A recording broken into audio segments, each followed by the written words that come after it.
దానికంటే సమానంగా మీరందరూ ఇంత పెద్ద ఎత్తున ఈ కార్యక్రమానికి వచ్చారంటే మీ అందరికి కూడా ఇటు తెలుగుదేశం అటు జనసేన నాయకులకు కార్యకర్తలకు పేరు పేరున మనస్ఫూర్తిగా నమస్కారాలు, ధన్యవాదాలు. మొట్టమొదటిసారిగా నూతన సంవత్సరం 2024 5 సంవత్సరాలు నరకాన్ని అనుభవించాం. నరకం అంటే తెలియదుగా, నరకాన్ని అనుభవించాం. నూతన సంవత్సరంలో అంతా శుభమే జరగాలని మీ అందరికీ కూడా నూతన సంవత్సర శుభాకాంక్షలు.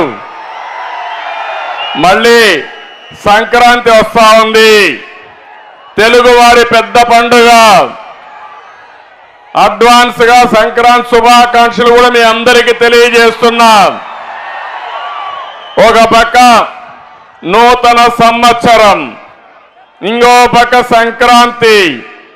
ఈ సందర్భంగా మనం అందరం సంకల్పం చేయాలి.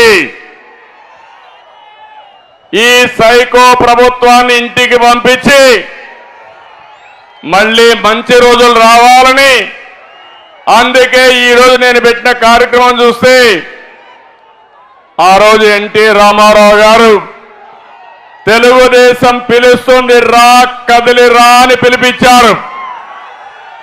అది ఒక ప్రభంజనం అయింది, ఒక ఉద్యమ స్ఫూర్తితో ఇచ్చారు. అప్పుడు పార్టీ లేకపోయినా ఆ పార్టీకి సారథులు ప్రజలే సాన్నిధ్యం వహించి గెలిపించే పరిస్థితికి వచ్చారు. ఈరోజు నేను మీ అందరి సహకారం అడుగుతున్నాను.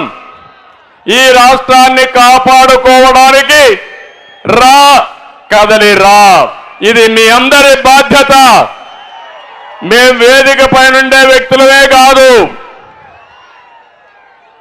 నేను పవన్ కళ్యాణ్ గారే కాదు, ఇది మనందరి సమిష్టి బాధ్యత. అవునా కాదా అని మిమ్మల్ని అడుగుతున్నా. సమిష్టి బాధ్యత అయితే రాష్ట్రాన్ని కాపాడుకుంటామని గట్టిగా చప్పట్లు కొట్టి హర్షాన్ని ఆమోదాన్ని తెలియజేయాలి. ఈరోజు